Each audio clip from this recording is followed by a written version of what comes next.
আপনারা দেখছেন AGT live 24/7। आप देख रहे हैं AGT live 24/7। You are watching AGT Live 20.7. দেখে নিচ্ছি আজকের দিনে অর্থাৎ 2রা ফাল্গুন 1432 বাংলা রবিবার এবং 15 ফেব্রুয়ারি 2026 ইংরেজি প্রতিবাদী কলম পত্রিকার বেশ কিছু সংবাদ শিরোনাম ও বিস্তারিত সংবাদ। প্রথম পাতা থেকে 1800 কোটি টাকা হাতছাড়ায় নিজেকেই ঠাট্টা করছে প্রশাসন। তারপর হাসপাতাল থেকে তুলে এনে সংজ্ঞাহীন যুবকের বিয়ে। তারপর সামগ্রিক উন্নয়নে গুরুত্বপূর্ণ অংশীদার ইঞ্জিনিয়ারগণ মুখ্যমন্ত্রী। তারপর আন্তর্জাতিক মঞ্চে ত্রিপুরার জৈব সুবাস। তারপর টিএমসিতে বিনা টেন্ডারে 58 লক্ষ টাকার কাজ।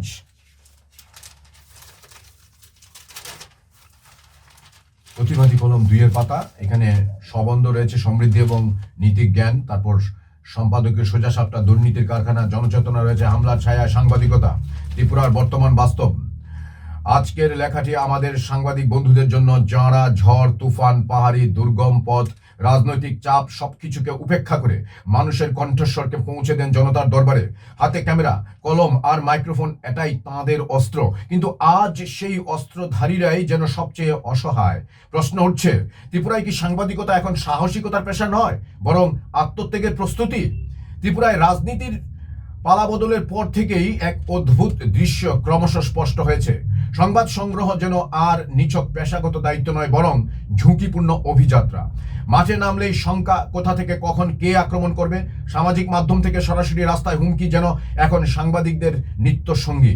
সত্য কথা বলতে গেলে আগের শাসনামলেও সাংবাদিকতা পুরোপুরি ঝুঁকি মুক্ত ছিল না, কিন্তু বর্তমান ভারতীয় জনতা পার্টির শাসনে যে হারে সাংবাদিকদের উপর হামলা, হুমকি, ভয়ভীতি ও মানহানির চেষ্টা বেড়েছে তা নিঃসন্দেহে উদ্বেগজনক। উন্নয়নের ঢাক যত জোরে বাজে, প্রশ্নের শব্দ যেন ততই অসহ্য হয়ে ওঠে। আজ ত্রিপুরায় সত্য বলা যেন এক প্রকার অপরাধ। ক্ষমতার অস্বস্তিকর প্রশ্ন তুললেই সাংবাদিকদের কণ্ঠস্বর চেপে ধরার চেষ্টা শুরু হয়। কখনো গালিগালাজ, কখনো সামাজিক মাধ্যমে কুৎসা, কখনো বা সরাসরি শারীরিক আক্রমণ। প্রশ্ন জাগে, গণতন্ত্রে প্রশ্ন তোলা কি এখন বিদ্রোহ? সংবাদ মাধ্যমের কাজই হলো সরকারের ভুল ধরিয়ে দেওয়া, দুর্নীতির মুখোশ খুলে দেওয়া, প্রশাসনিক ব্যর্থতার দিকে আঙুল তোলা। কিন্তু যখন সেই দায়িত্ব পালন করলেই সাংবাদিকরা শত্রু তকমা পান, তখন বুঝতে অসুবিধা হয় না ক্ষমতা প্রশ্নকে ভয় পেতে শুরু করেছে। ত্রিপুরার সাংবাদিক মহলে এখনো দগদগে ক্ষত হয়ে রয়েছে একাধিক হামলার ঘটনা। প্রতিবাদী কলম হিসেবে পরিচিত একটি সংবাদপত্রের অফিসে হামলা, তা কি কেবল একটি ভবনের উপর আঘাত ছিল? তা কি কেবল একটি ভবনের উপর আঘাত ছিল?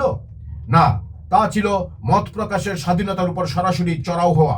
গণতন্ত্রের চতুর্থ স্তম্ভকে ভয় দেখানোর এই প্রবণতা কোনো সভ্য শাসনের লক্ষণ হতে পারে না। প্রশ্ন হলো, প্রশাসন কোথায়? আইন শৃঙ্খলার যে উচ্চকিত দাবি প্রতিদিন মাইকে মাইকে শোনা যায়, তা কি কেবল কাগজে কলমে সীমাবদ্ধ? মাঠে সাংবাদিক আক্রান্ত হলে কেন তদন্তের গতি শ্লথ হয়ে যায়? কেন দৃষ্টান্তমূলক শাস্তির নজির এত বিরল? নাকি নীরবতাই এখন সবচেয়ে নিরাপদ কৌশল? মন্ত্রী সাংসদদের মুখে উন্নয়নের ঝলমলে ভাষণ শোনা যায়, রাস্তা হয়েছে, সেতু হয়েছে, ভবন উঠেছে, সব ঠিক। কিন্তু গণতন্ত্রের ভিত যদি দুর্বল হয়, তবে সেই উন্নয়ন কি টেকসই? কংক্রিটের দেয়াল যতই উঁচু হোক, মত প্রকাশের স্বাধীনতা যদি নিরাপদ না থাকে, তবে তা কি সত্যিকারের অগ্রগতি? আজ ত্রিপুরায় এমন এক পরিবেশ তৈরি হয়েছে যেখানে সাংবাদিকদের নিরাপত্তা নিজ দায়িত্বে সামলাতে হয়, অথচ তাঁরাই সমাজের অন্ধকার কোণগুলো আলোকিত করেন। দুর্নীতি, অনিয়ম, অবিচার এসব প্রকাশ না পেলে সাধারণ মানুষ জানবেই বা কিভাবে? সাংবাদিকদের উপর হামলা মানে আসলে জনগণের জানার অধিকারের উপর আঘাত। সবচেয়ে উদ্বেগজনক বিষয় হলো, হামলার পর অধিকাংশ ক্ষেত্রে কঠোর ও দ্রুত শাস্তির নজির দেখা যায় না।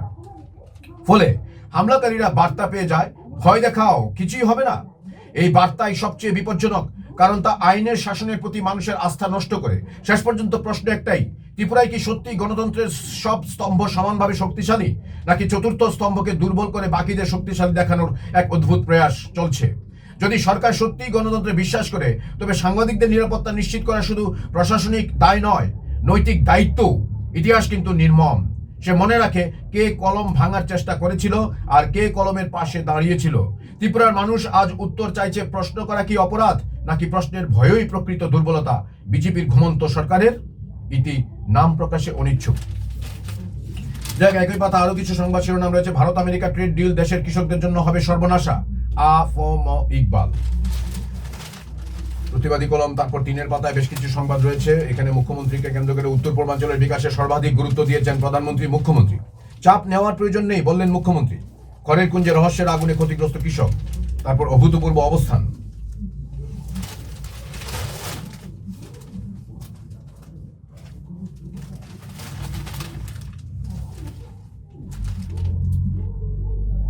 এখানে প্রতিবাদী কলমের অর্থাৎ 14ই ফেব্রুয়ারির একটি সংবাদ রয়েছে। এখানে আজকের ফরিয়াদ পত্রিকার যিনি সম্পাদক সানিদ দেবরায়ের বাড়ির পাশে যে যেরকম ভয়ভীতি ইত্যাদি প্রদর্শিত হয়েছিল এটির উপর একটি সংবাদ প্রতিবেদন রয়েছে। বিষয়টা অভূতপূর্ব। বিজেপি বিধায়ক ও বিধানসভার ডেপুটি স্পিকার রামপ্রসাদ পালের নেতৃত্বে বরদোয়ালি এলাকার জাতীয় সড়ক অবরোধ করে হওয়া অবস্থান থেকে আজকের ফরিয়াদ পত্রিকার সম্পাদক ও বিশ্ববিদ্যালয়ের প্রাক্তন রেজিস্ট্রার সানিদ দেবরায়ের ছবিতে লাল কালিতে ক্রস চিহ্ন দিয়ে দেখানো হয়েছে। রামপ্রসাদ বলছেন 40 বছর ধরে তিনি বিজেপি করছেন, কোনো মুখিয়াই সানিদ দেবরায়কে বাঁচাতে পারবে না। সানিদ বিজেপির রাজ্য স্তর থেকে দিল্লি পর্যন্ত গেছেন, তবে তার প্রশ্ন সানিদ বিজেপির কে হন? সানিদকে তিনি বুদ্ধিজীবী জানতেন, এখন বুঝেছেন যে তিনি কুবুদ্ধিজীবী। রাম ও সানিদ প্রতিবেশী, প্রায় মুখোমুখি বাড়ি।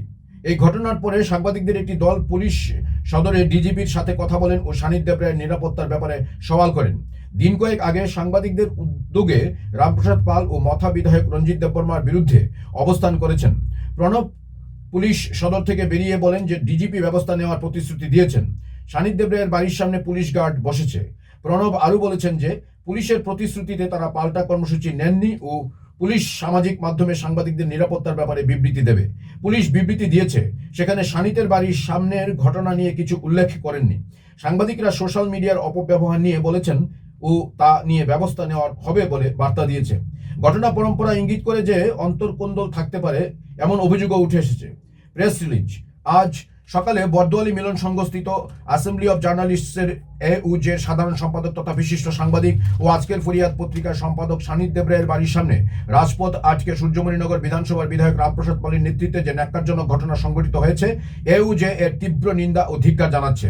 প্রকাশ্য রাজপথে দাঁড়িয়ে অনুগামীদের নিয়ে বিধায়ক রামপ্রসাদ পাল সম্পাদক সানিদ দেবরায়কে পরোক্ষে প্রাণনাশের হুমকি এবং রাজ্যের মুখিয়াকে লক্ষ্য করে যে অসাংবিধানিক আচরণ করেছেন তা গোটা সংবাদ মাধ্যমে মর্মাহত। যে জায়গায় দাঁড়িয়ে বিধায়ক ও তার অনুগামীরা সানিদ দেবরায়কে অশালীন ভাষায় হুমকি দিয়েছেন তা নজিরবিহীন এবং ভারতীয় ন্যায় সংহিতা বিরোধী। বিধায়ক নিজে প্রকাশ্যে বলেছেন, কোনো শক্তি সানিদ দেবরায়কে রামপ্রসাদ পালের হাত থেকে বাঁচাতে পারবে না। উনি যতই ক্ষমতাবান হন না কেন, কিংবা কোনো মুখিয়ার যত ঘনিষ্ঠই হন না কেন, বিচার তার হবেই। এখন শুধু সময়ের অপেক্ষা। বিভিন্ন অসামাজিক কাজকর্ম, জমি দখল ও মাফিয়া বৃত্তিতে অভিযুক্ত এই বিধায়ক দলের ধ্বজা উড়িয়ে শহর দক্ষিণাঞ্চলে বছরে যে ত্রাস সৃষ্টি করেছেন, আজ নিজে উপস্থিত থেকে এর মহড়া দিয়েছেন, যা গণতন্ত্রের অশনি সংকেত। এও যে স্পষ্ট সতর্ক করতে চায়, বিধায়ক রামপ্রসাদ পাল যদি মনে করেন পেশি শক্তি ও পদের জোরে তিনি সংবাদ মাধ্যমকে লক্ষ্যবস্তু করে এ জাতীয় দুর্বৃত্তায়ন চালিয়ে যাবেন এবং প্রশাসন নীরব ভূমিকায় থাকবে, এ রাজ্যের সংবাদ মাধ্যম তা সহ্য করবে না। এই ঘটনার পরিপ্রেক্ষিতে সাংবাদিকদের বিভিন্ন সংগঠনের প্রতিনিধিরা সন্ধ্যায় পুলিশ মহানির্দেশকের সঙ্গে দেখা করে অভিযুক্তদের বিরুদ্ধে কঠোর ব্যবস্থা গ্রহণের দাবি জানিয়েছেন। বৈঠকে পুলিশ প্রধান সাংবাদিক ও সংবাদকর্মীদের নিরাপত্তা সুনিশ্চিতকরণ এবং আজকের ঘটনায় অভিযুক্তদের বিরুদ্ধে যথাযথ ব্যবস্থার আশ্বাস দেন। আজকের ফরিয়াদ পত্রিকার সম্পাদক সানিদ দেবরায় গোটা বিষয়টি জানিয়ে পশ্চিম আগরতলা থানায় মামলা দায়ের করেছেন। তিনি এফআইআর ও কপি রাজ্যপাল ও পুলিশ মহানির্দেশককে পাঠিয়েছেন এবং বিধায়ক রামপ্রসাদ পালের বিরুদ্ধে আইন অনুযায়ী ব্যবস্থা গ্রহণের দাবি করেছেন। এই ঘটনায় রাজ্যের সমস্ত ধরনের সংবাদ মাধ্যম সানিদ দেবরায়ের পাশে রয়েছে বলেও বার্তা দিয়েছেন সংবাদ মাধ্যমের সম্পাদক, সাংবাদিক ও সংবাদকর্মীরা। Press release. Agartala press club গত কিছুদিন ধরে উদ্বেগের সঙ্গে লক্ষ্য করছে নতুন নতুন কায়দায় রাজ্যের সাংবাদিক ও সম্পাদকদের আক্রমণের নিশানা করা হচ্ছে। শনিবারও আগরতলা প্রেস ক্লাবের সদস্য ও আজকের ফরিয়াদ পত্রিকার সম্পাদক সানিদ দেবরায়ের মিলন সংঘ স্থিত বাসভবনের সামনে একদল যুবক হুজ্জুতি চালিয়েছে। দীর্ঘ সময় ধরে এই অরাজকতা চলে। এই ধরনের অনভিপ্রেত ঘটনার তীব্র নিন্দা ও ধিক্কার জানাচ্ছে আগরতলা প্রেস ক্লাব। একই সঙ্গে মুখ্যমন্ত্রী এবং পুলিশ প্রশাসনের কাছে আগরতলা প্রেস ক্লাবের তরফে দাবি জানানো হচ্ছে ঘটনার তদন্ত করে দ্রুত গতিতে দোষীদের বিরুদ্ধে করা পদক্ষেপ গ্রহণ করার জন্য। যাই হোক, পরে আরো কিছু সংবাদ রয়েছে এখানে। প্রয়াত সঙ্গীত শিল্পী শুভ্রাংশু। তারপর চাপ নেওয়ার প্রয়োজন নেই বললেন মুখ্যমন্ত্রী। খড়ের কুঞ্জে রহস্যের আগুনে ক্ষতিগ্রস্ত কৃষক। তারপর শব্দ দূষণ, রাজ্য জুড়ে বিপাকে বোর্ড পরীক্ষার্থীরা। টিইসিসির শোক বার্তা। তারপর নাগেরজোলায় সরব দীপক। তারপর শিশু উদ্যানে অগ্নিকাণ্ডে আতঙ্ক। তারপর আজ এবিভিপির আয়োজনে মুখ্যমন্ত্রী। তারপর আজ শিব চতুর্দশী।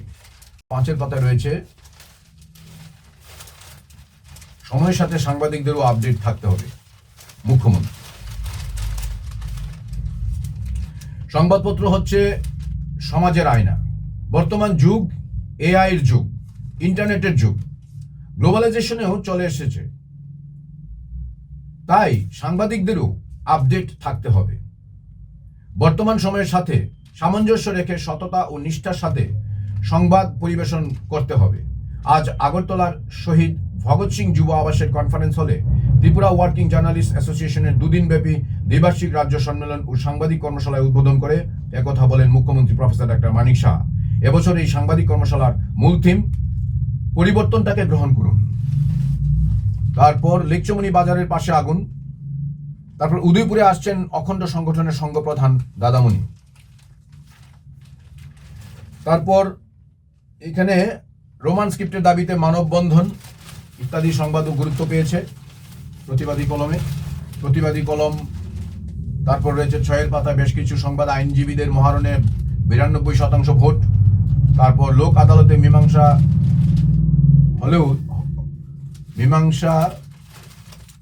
হলেও যেতে হচ্ছে ট্রাফিকে আবার। তারপর কটাক্ষ প্রদ্যুতের, তারপর ককবরক ভাষায় রোমান হরফে না, সরকারের অবস্থানে অনড় মুখ্যমন্ত্রী। তারপর বৃহত্তর আগরতলার নেশার কারবারে মহিলা সিন্ডিকেট। প্রতিবাদী কলম 7-এর পাতায় রয়েছে বেশ কিছু সংবাদ খেলা নিয়ে, নিউজিল্যান্ডকে হারিয়ে বিশ্বকাপের সুপার 8-এ দক্ষিণ আফ্রিকা। তারপর ইডেনে কষ্টের জয় ইংল্যান্ডের লড়াই করেও হার মানল বাংলাদেশের বদলি স্কটল্যান্ড। প্রতিবাদী কলম শেষের পাতা রয়েছে জীবে প্রেম করে যেইজন, একটি ছবি সহ সংবাদ প্রতিবেদন। তারপর ভালোবাসার দিনে গোলাপের বেশ কদর, একটির দাম 50 টাকা। তারপর স্বর্ণকমল সিলভার এন্ড গোল্ডের শুভ পুনরারম্ভ त्रिपुरा। ये न्यूज कंटेंट देखने के लिए शुक्रिया। अगर आपका कोई सुझाव है तो हमें कमेंट कीजिए, सब्सक्राइब कीजिए AGT Live 24/7। Thanks for watching AGT Live 24/7.